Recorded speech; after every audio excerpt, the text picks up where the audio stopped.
நான் இன்று உனக்கு கற்பிக்கிற கர்த்தருடைய கற்பனைகளையும் அவருடைய கட்டளைகளையும் உனக்கு நன்மை உண்டாகும்படி கைக்கொள்ள வேண்டும் என்பதை அல்லாமல் வேறே எதை உன் தேவனாகிய கர்த்தர் உன்னிடத்தில் கேட்கிறார்?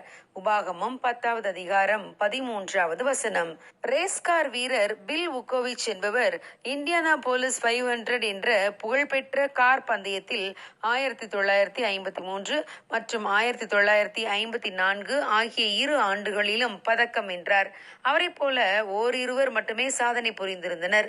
பில் வுகோவிச்சிடம் உங்கள் வெற்றிக்கான காரணம் என்ன என்று கேட்டபோது அவர், ரகசியமெல்லாம் ஒன்றுமில்லை, ஆக்சிலரேட்டரை முழுவதும் அழுத்த வேண்டும், வண்டியை இடப்பக்கம் செலுத்த வேண்டும், அவ்வளவுதான் என்றார்.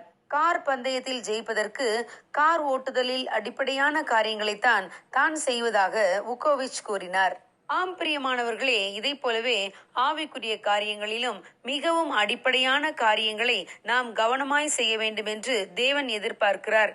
இஸ்ரவேலரிடம் தேவன், இப்பொழுதும் இஸ்ரவேலே, நீ உன் தேவனாகிய கர்த்தருக்கு பயந்து அவர் வழிகளிலெல்லாம் நடந்து அவரிடத்தில் அன்பு கூர்ந்து உன் முழு இருதயத்தோடும் உன் முழு ஆத்மாவோடும் உன் தேவனாகிய கர்த்தரை சேவித்து நான் இன்று உனக்கு கற்பிக்கிற கர்த்தருடைய கற்பனைகளையும் அவருடைய கட்டளைகளையும் உனக்கு நன்மை உண்டாகும்படி கைக்கொள்ள வேண்டும் என்பதை அல்லாமல் வேற எதை உன் தேவனாகிய கர்த்தர் உன்னிடத்தில் கேட்கிறார் என்று கூறினார்.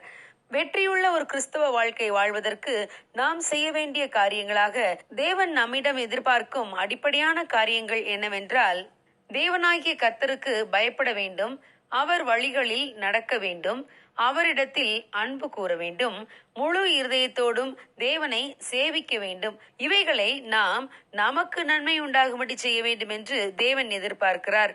தேவன் தன்னிடம் எதிர்பார்த்ததைப் போலவே யோசேப்பு நடந்து கொண்டார். யோசேப்பு தேவனுக்கு பயந்தார், அவர் வழிகளில் நடந்தார், தேவனை அன்பு கூர்ந்ததால் உலக இன்பங்களை உதறி தள்ளிவிட்டு ஓடினார்.